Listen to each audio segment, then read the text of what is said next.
Hey folks, Jim Thomas here, Fitness Management and Consulting. And one of the things that we're starting to see in this current environment is very much a renewed interest in opening new gyms, acquiring existing facilities.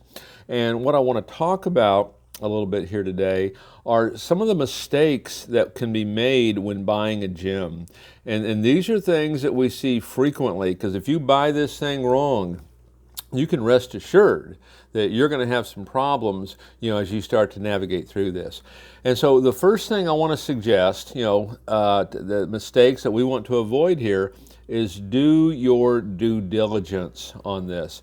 You need to see P&L statements. You need to see tax returns. You need to see bank statements. You need to see retention reports. You need to see billing reports, and absolutely demand to see every single one of those.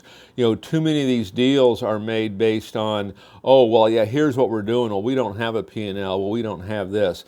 Don't take the seller's word for it. Do your due diligence, know exactly what you have, know how those numbers are going to look. I can't begin to tell you how many deals are done, so to speak, on the back of an envelope. With folks talking about it, and yeah, let's go ahead and do this. And they end up significantly overpaying on the deal. The next thing, when you get into this, let's just don't assume that everything's going to go perfectly, because it probably won't. The next big mistake is us not having enough cash reserves, to make this thing work.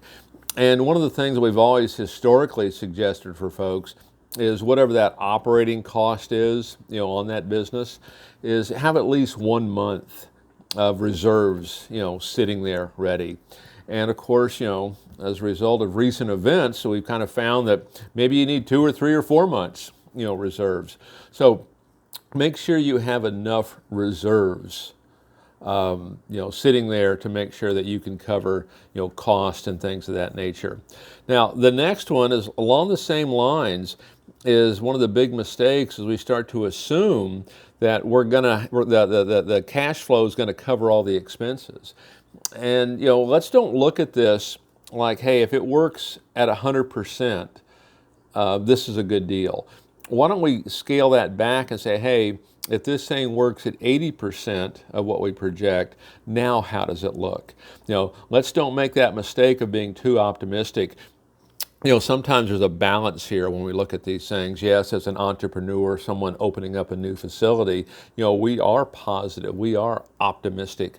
But it's also, and you can run your business that way, right? But let's also look at this maybe how a banker would look at it. Let's look at it a little more conservatively, and let's make sure there's proper funds. Let's make sure there are some contingencies here.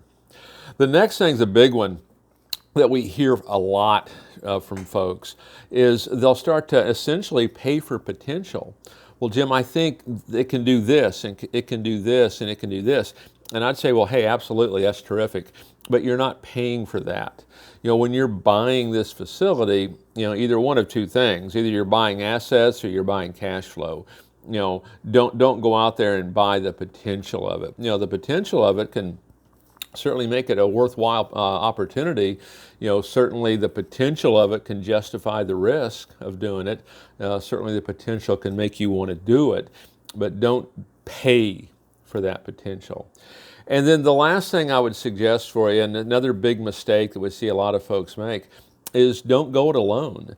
Make sure you've got, attorneys and CPAs, brokers, consultants, whoever you choose, but people that you trust, people that aren't just necessarily yes men, or not someone who's maybe just trying to make a commission, but people that are absolutely helping you evaluating this, challenging you, because sometimes, even entrepreneurs, even good ones, they can get sometimes too anxious, to make a deal, and you want to make sure that you're surrounding yourself with folks that can help keep you on track and making sure that you're making the right decision. Because if you buy it right, now's an excellent time, to acquire facilities. Now's an excellent time, to get into the business. There's a lot of great opportunities out there.